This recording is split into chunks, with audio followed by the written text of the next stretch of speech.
This is Inside Indiana Business Radio for the afternoon of Monday, January 26th, 2026. I'm Abriana Herron. Indianapolis scored the NFL Scouting Combine for at least another 2 years, but local tourism leaders continue to set their sights on another potential pro football event, the NFL Draft.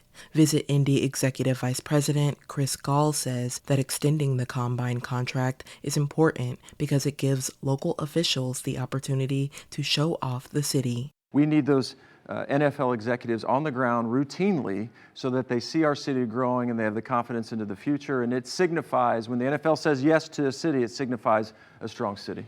The NFL Scouting Combine will be held February 23rd through March 2nd.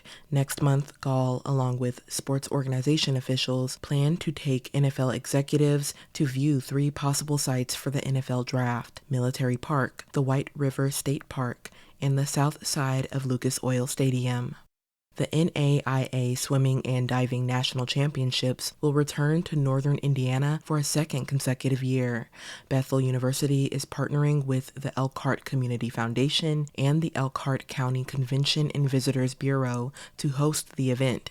The championships are scheduled for March 4th through 7th at Beacon's Elkhart Health and Aquatics Center.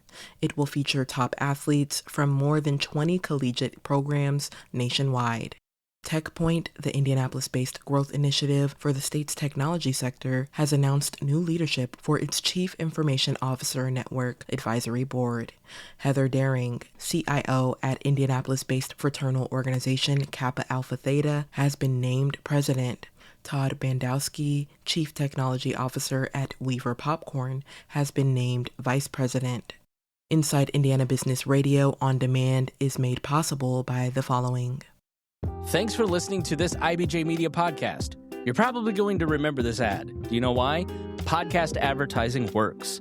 85% of listeners recalled hearing an ad during a podcast, and 70% of podcast listeners have acted after hearing an ad. So whether you're looking to be heard across the entire IBJ Media podcast network, sponsor one of our shows, or just start with a 30-second ad, IBJ Media can help. Contact advertise@ibj.com to learn more. The University of Notre Dame has received a $5 million grant from the Lilly Endowment, Inc. That grant will support a new initiative aimed at strengthening the talent pipeline for Catholic Church leadership. Inside Indiana Business's Gerry Dick has more.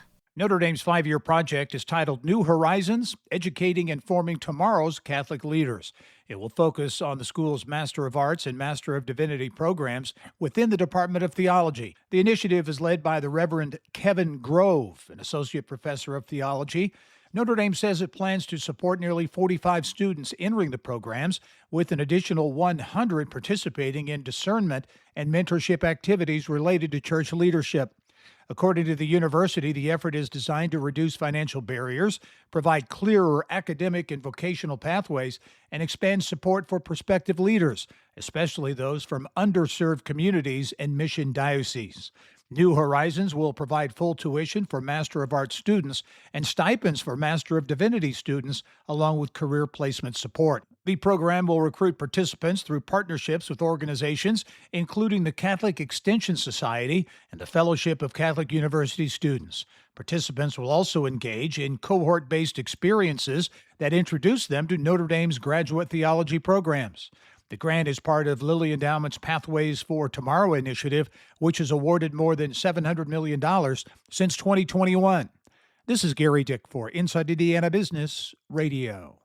Citizens Energy Group CEO Jeffrey Harrison is the new chair of the Indy Chamber Board of Directors. Harrison started his term this month after an election in December. He replaces Browning CEO John Hirschman. The Indy Chamber Board also elected Fifth Third Bank Regional President Mike Ash to serve as vice president. And the Hoosier Nation braved the cold this weekend to celebrate Indiana University's historic win in the college football playoff national championship game last Monday. With the season over, many are talking about changes that are being seen in college football in a new era of name, image, and likeness, or NIL.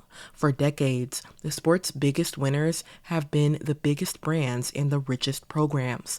IU has flipped the script. Indiana University Columbus Associate Professor Ryan Brewer tracks the valuation of college sports programs.